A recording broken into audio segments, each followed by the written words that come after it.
Baltic. I don't know what minus it is. Is it? No, it's only -1. It was well, wagon driver. I had it at -5 in here.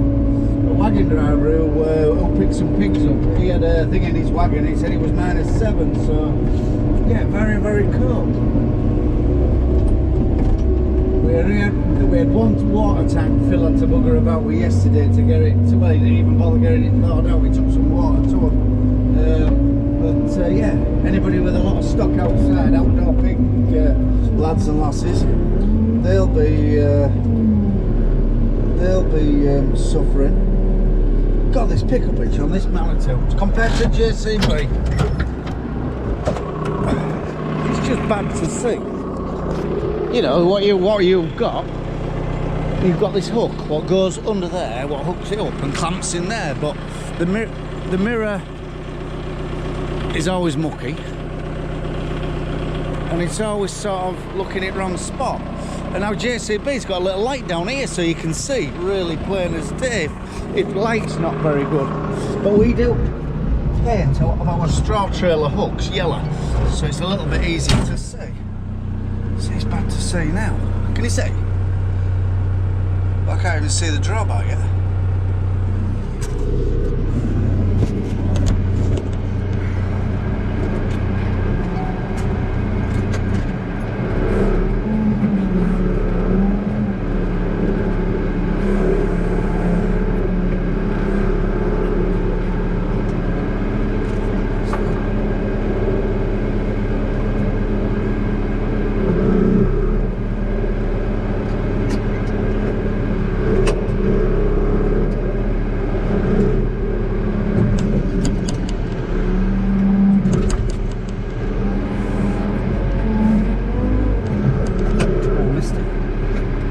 Doing it blind, it's terrible.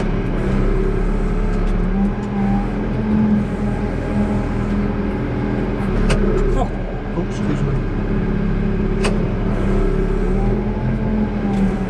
See, light makes it worse, to be fair, because it shines, it sort of dazzles.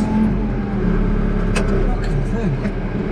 Which dog could directly?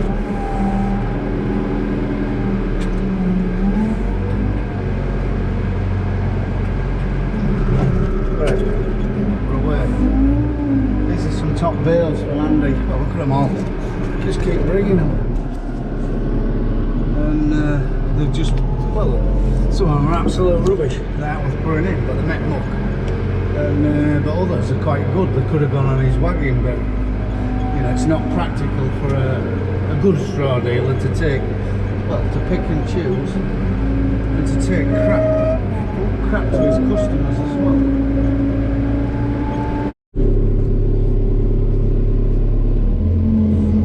As you know, we've got this Manitou, which is a 68 plate from 4,500 hours, and the JCB, I think the JCB's done about 7,200. Very nice to drive is this Manitou, I'll give it its due, but very underpowered. In the steering, plenty of lift, but in the steering, if you are sometimes moving with a heavy load, hardly steer it, you have to sort of move to get it to, anyway, very underpowered pulling. In fact, it's a total no-no. If you put a trailer on it, Christ, it's alright moving it around the yard, but it's absolutely useless with a load of straw, you know, pulling down the road. You'd never get over 30k. We've had problems with the angle gearbox underneath. Excuse me. And the JCB, not as refined in the cab, not as nice in the cab, maybe not quite as nice to drive, but very powerful. Powerful in every aspect. Pull like a tractor. I mean, when we're pulling loads of straw, even if it's wet going and it is a struggle, but an island, it just pulls, you know, like a train. And very powerful. Burns a bit of oil, but renowned. The JCB engine on then was renowned to be a little, it doesn't smoke, and I don't think it's nothing to worry about because there's no back pressure, but it does burn a little bit of oil. What we're doing here, I'm just trying to ship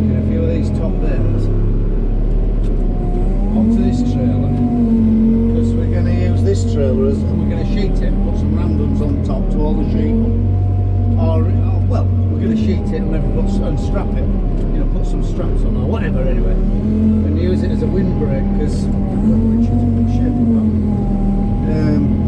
there's some quite fierce cold winds coming, and if it blows directly in our fat yard, it can be very cold.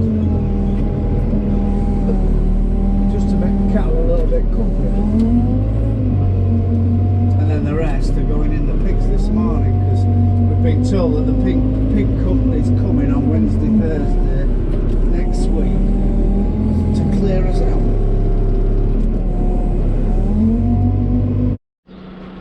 She's a fair old sunrise, isn't it? See that? Or Putin's dropped one on us.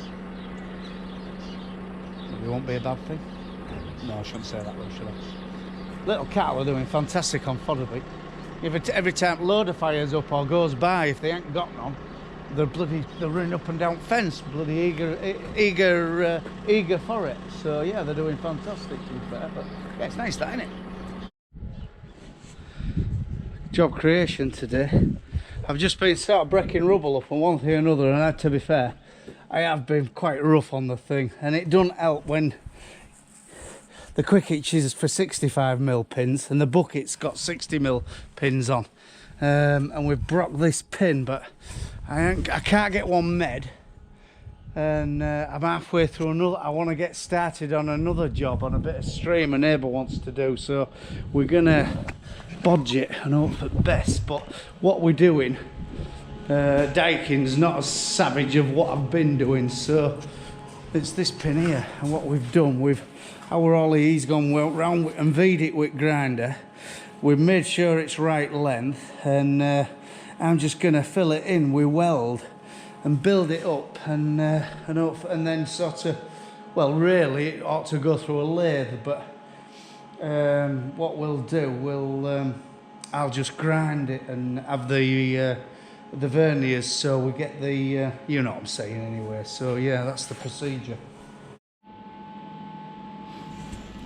See, what idea is to just sort of tie it back together with weld to get to a nearly flat surface, and then we'll grind it. But our little weld is had enough. I mean, I'll have to do it maybe 3 stints. It's got too hot and she packs in. You know, it's got like a heat sensor probably, and when its gummins gets warm, she packs in. Whether new welders are different, I don't know. A lot more efficient and keep themselves cool or so, but half an hour on full power, she's had enough, like. But I think it'll be all right as long as I can sort of get it level with the angle grinder.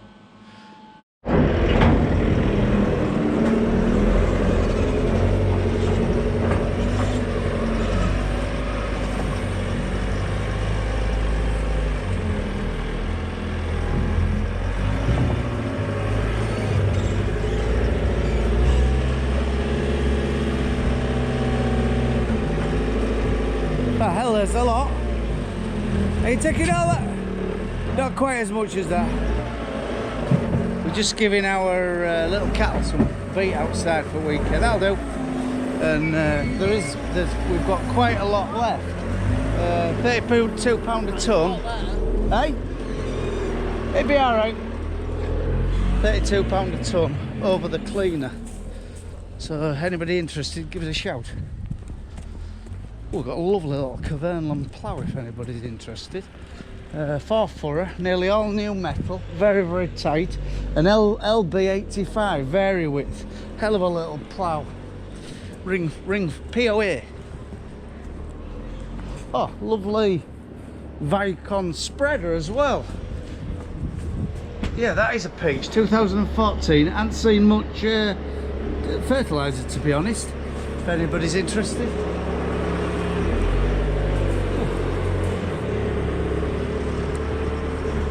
See, they know. They just know that it's coming. They get really excited.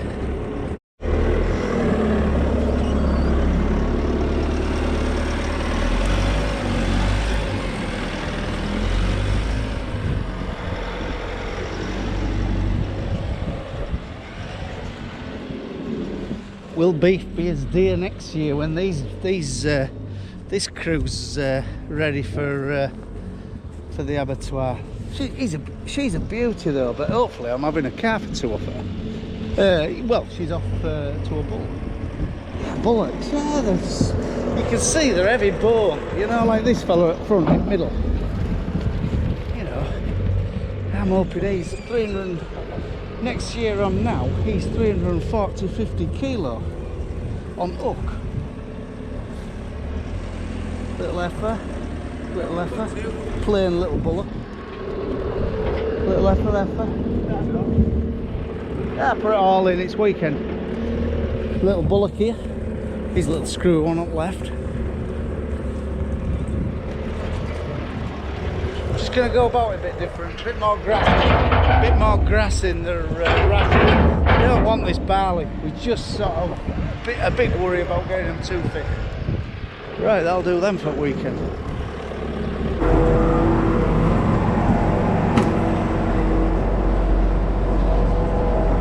Just put some extra barley in because our Ollie did a mix yesterday. So I went to a breakfast meeting at Clubley's, our local estate agents. Yeah, give us some information about one thing or another. There was a guy from bank there saying it doesn't change the bank's policy. They're still going to lend on the, you know, even though the land value is a little bit, well, uncertain at the moment. And there was a last talk about SFI options, and Oliver, who looks after us, he talked about sort of planning stuff. And then Bossman Jonathan, he had his, he talked about the general, well, situation and one thing and another. And yeah, bonus, we got a cup of coffee and a bacon sandwich off them. So yeah, it was an interesting meeting. So thanks very much, Jonathan and his team at Clubley's. And results from it, crackle, yeah. 3 Hereford heifers. I guess that I would have been happy at 300 kilo anyway. They averaged 308, and they made the R grade, which is the base grade. So they were in that baseline where we don't get no deductions. So I ain't going to divulge what price he gave us, because that's between me and him. But they come to a nice chunk of money. They come to a figure where I'm very happy with. It's sort of made it worthwhile, and now I've cashed 5 in. I had a little bit of a disaster with one. They penalised me hard, and actually I rung the lad and I says, can you go into that where it's sung, because it's electronically graded. They take, I presume they take so many photographs, or it's lasered or whatever, and it grades a carcass electronically. And anyway, Charlie, our man, he must have gone in and had a look and changed the grade, which, you know, if he thinks the machine's been a bit unfair, he can change the grade. If he came back and said, no, it's a plain fillet rich, you know, fair enough, I'd have took it on the chin. So he looked after us in that respect, and yeah, so, and the price was high, you know, beef is at a premium at the minute, and I honestly think it'll get dearer. I think on Christmas, there'll be some hellish trade for beef, and I'm hoping that we're pushing these. Well, it's up to my dad. This Continentals is my dad's department, Hereford's is my new department, and I think I'm on for a winner now. Now I've cashed 5 in, I honestly think I'm onto something. I really do. And I'd love to, if everybody's happy, I'd love to double up the cow numbers next year. So we're in it serious, we're not just playing. But there's some beauties in here now. These are absolutely, they're shifted. You know what I mean? They are bloody shifted. Because at one point when we were feeding this mix, I thought, because I did get some advice of one person and another, that everybody's not keen on fattening continental bullocks on sound. But when you've got a big heap of sound, what do you do? And yeah, these are shifted, and job's good. So I think we're making some money. We're bringing water with an IBC. It hadn't thawed out in 2 days. Rest at farm's good, but that tank is, in fact, we ought to make a better one, which is a little bit more insulated. But I've rung a mate of mine, an engineering firm local, absolutely geniuses. It's like an old pole barn with all these machines, pillar drills back from 60s, and lathes, you know, nothing. Well, they have got a CNC machine, what they do a lot of work, and they do a work. The geniuses, they can mend or make anything. So I'm off down to see Mick later on. Now, well, Ollie, when he was a kid, we used to call Mick the Mender, because he could mend out.